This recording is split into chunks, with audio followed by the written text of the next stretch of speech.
मुझसे बाकायदा stamp paper पर ऐसे वो लगता है ना स्टिकर, वो लगा के बाकायदा कोर्ट से पेपर अब बन के आया था।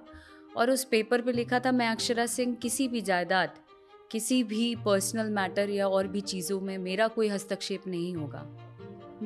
हमार माई तहरा पे भरोसा नहीं करत, तो हमार माई खाती साइन कर देवे बेटा। मेरा मोटिव ये था ही नहीं कि मुझे बहुत सारा काम मिलना चाहिए।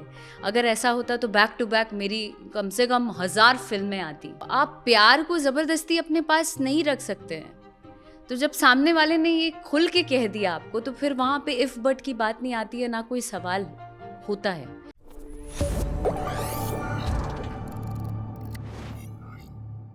अब यहाँ पर फिर एक सवाल जो लोग लिखते हैं या आप पर आपको जज करने वाले कहते हैं कि अक्षरा सिंह वोकल तब हुई जब पवन सिंह ने शादी ज्योति सिंह से कर ली। शादी ना हो पाने के किलस में वो इतनी सारी बातें करती हैं। ये जो पार्ट आपने बताया कि 2 साल से आप उलझन में थी, घुट रही थी, मर रही थी, पैर छुआए जा रहे थे, गालियाँ पड़ रही थी, ये कोई ज़िक्र नहीं करता है। तो आप वोकल कब हुई फिर? आई मीन बहुत से लोग ऐसे, मैं जब रिलेशन ये ख़त्म हुआ, जिस दिन मैं गई थी पटना, और वो सारा ज़िक्र यूट्यूब पे आपको मिलेगा, क्योंकि मैंने अपनी सारी बातें रखी थी। जब पानी सर से ऊपर हो गया था और मुझे लगा कि अब नहीं, बस हो गया, तब मैंने एक-एक बात का ज़िक्र किया था। मैं उस इंसान को तब भी ज़लील नहीं करना चाहती थी, क्योंकि मैंने कभी अच्छा वक़्त गुज़ारा था। बेशक बहुत अब्यूज़िव रहा रिलेशनशिप, बहुत सी चीज़ें हुई, लेकिन फिर भी मैं उससे अलग होने के बाद मैं किसी को ज़लील नहीं करना चाहती थी। मैं अपने ज़िंदगी में खुश थी। मुझे ऐसा लग रहा था कि मैं अच्छा काम कर लूँगी, अच्छा नाम बना लूँगी, तब भी सर्वाइव कर लूँगी। जब रिलेशनशिप ख़त्म होता है हमारा, हम लोग जाते हैं एक शो के लिए और पता चलता है कि शादी है। 2 दिन बाद शादी है, और मुझे पता और लगता तब भी आप है, और रिलेशनशिप में थे? रिलेशनशिप में थी। अरे!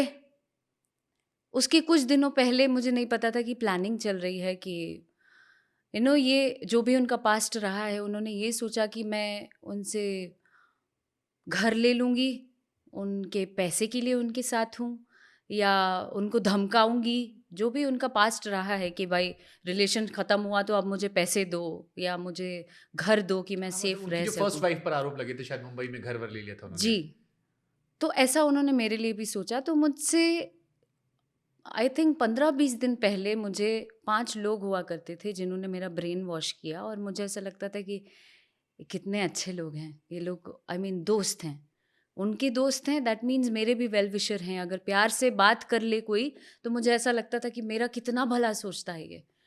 मुझे बातों में घुमाया गया, मुझसे बाकायदा स्टैम्प पेपर पर ऐसे वो लगता है ना स्टिकर, वो हुँ। लगा के बाकायदा कोर्ट से पेपर अब बन के आया था। और उस पेपर पे लिखा था, मैं अक्षरा सिंह किसी भी जायदाद, किसी भी पर्सनल मैटर या और भी चीज़ों में मेरा कोई हस्तक्षेप नहीं होगा, ये लिखा हुआ था। और मुझे ऐसा बोला गया था कि हमार माई तहरा पे भरोसा नहीं करत, तो हमार माई खाती साइन कर देवे बेटा। तो मुझे लगा, मैं तो सत्यवादी हरिश्चंद्र। मैंने बोला, अगर मेरी नीयत साफ़ है तो आप कहीं पे भी मुझसे साइन करा दो, मैं कर दूँगी। मुझे आप चाहिए, मुझे और कुछ भी नहीं चाहिए, ना पैसा चाहिए, ना मुझे कुछ नहीं चाहिए। और बहुत सी हीरोइन ऐसी हैं, बहुत सी हैं जो कट टू कट काम लेती हैं। किसी के साथ रिलेशनशिप में रह के बहुत से लोगों ने बहुत काम किया है, बहुत नाम बना लिया है, बहुत शोज़ किए हैं साथ में। लेकिन मेरा मोटिव ये था ही नहीं कि मुझे बहुत सारा काम मिलना चाहिए। अगर ऐसा होता तो बैक टू बैक मेरी कम से कम 1000 फिल्में आती। हर महीने हम एक फ़िल्म करते। मेरा ये नहीं था। मेरा था उस आदमी को सँवारना, उस आदमी की उसको खिलाना, उसका केयर करना। मेरी ज़िंदगी यहाँ तक थी। मैंने कभी सोचा ही नहीं, उससे उस लिमिट के बाहर मैं कभी नहीं गई। कट टू वो साइन करती हूँ, और फिर पटना होली के टाइम हम लोग पहुँचते हैं, और पता चलता है कि 2 दिन बाद शादी है। मुझसे बोला जाता है कि मेरी शादी है, आज तक मेरा शॉपिंग, मेरे कपड़े, सारा कुछ तुम ही खरीदती रही हो, तो ये जाके खरीद दो। तो शादी की शॉपिंग भी तुम कर दो। तो मैंने ना ना हाँ कहा, ना कहा, मैं चुपचाप उनकी बातों को सुनी, नो रिएक्शन एट ऑल। मैंने बोला ठीक है, चलती हूँ। गई जाके पटना में। अब चूँकि उनको बहुत बड़ा शौक था कि वो उजागर करें कि हमारा रिलेशनशिप रहा था, हमारा रिलेशनशिप था, ये उनको उजागर करना था। तो मंच पे ये जितना मेरी बोला। मेरी बंदी है, जी, मतलब मेरी बंदी मेरी है बंदी है, जी।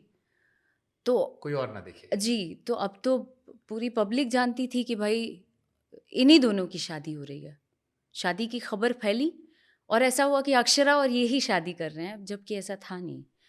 मैं पहुंची, उनके कपड़े से लेके यहाँ तक कि मैंने बोला कि लड़की का भी कपड़ा ये क्यों ले कर रहे लीजिए थे, ये क्यों कर रहे थे आप ये फिर?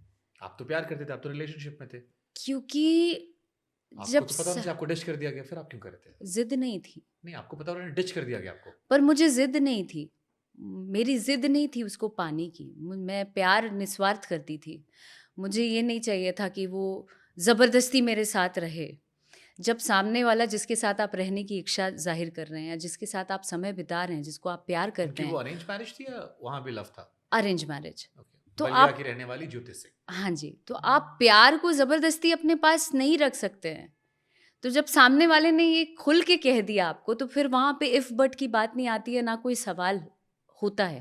बट आपका तो अधिकार था ना, आप उनको खाना खिला रही थी पवन सिंह को, आप उनको कह रही हैं मैं पवन सिंह को सजाती थी, पवन सिंह को संवारती थी, सुलाती थी, उठाती थी, सारी चीज़ें, पैर छू रही थी स्टेज के मंच पर। जब वो शादी कर रहे हैं और आपसे कह रहे हैं कि 2 दिन बाद मेरी शादी है, शॉपिंग कर लो, तो आपको तो अधिकार था ना पवन सिंह से पूछने का कि फिर मेरे साथ क्या था? नहीं, मैं क्यों कर रही थी ये? नहीं, क्या तुमने मेरा इस्तेमाल किया? नहीं, मैंने ये सब कुछ नहीं पूछा। इसलिए नहीं पूछा कि जब आप कहीं पे ना निस्वार्थ रहते हैं ना, तो आप किसी को बाँध के नहीं रख सकते हैं। अभी भी आपको ये लगता है? आपको हाँ। कि अभी भी ये लगता है या लगता है कि नहीं, अच्छा होना और बेवकूफ़ होने में अंतर होता है? लगता है अब लगता है। फिर आपने शॉपिंग करवा दी। हाँ वो जी। एक गाना आया था प्रियंका चोपड़ा की, साजन साजन तेरी दुल्हन सजाऊंगी। अब हाँ, बड़ा अच्छा एकदम। कह सकते हैं हाँ, तो या आपने दूल्हा सजा दिया अपने ही, जिनको ख्वाबों में पति माना उनको सजा सवा कर किसी और के पास भेजा। भेज दिया। फिर अब उसके बाद हम जिस जगह से, जिस बैकग्राउंड से आते हैं, हम किसी के साथ शादी होने के बाद नहीं रह सकते हैं। हम्म, ये परवरिश मिलती है, हम बचपन से यही सीखे हैं समाज में रह के, दिस इज़ नॉट राइट। तो मेरे मन में मैं तिल-तिल वहाँ से ही मरना शुरू हो चुकी थी। मैं बहुत सारे प्रोजेक्ट ऐसे थे जो मुझे इनकम्प्लीट थे, जिसको पूरा करना था। शादी करने के आने के बाद मैं नींद की दवाइयाँ लेने लगी। मैं शादी में डिप्रेशन गए में थे आप? जाने लगी। नहीं, मैं बंद थी एक कमरे में। मुझे चंद दोस्तों ने मिलकर मुझे बंद किया हुआ था। और मॉम डैड को पता लग गया था? नहीं पता था। अभी भी? वाया-वाया बाद में पता चला, उनको उड़ते-उड़ते खबर आई कि शादी होने वाली है। और तो शादी जब होने वाली थी तब पता लगा कि हाँ भाई, ऐसा मामला आगे बढ़ गया था। बट हमारी कोई बातचीत नहीं। ये बाद में मुझे पता चला कि पापा ने बोला हुआ था मम्मी को कि इससे बात नहीं करना है। उसको इस टॉपिक पे? हाँ, इस टॉपिक पे बात नहीं करना है, उसको इस ज़ोन में अभी अकेले छोड़ दो।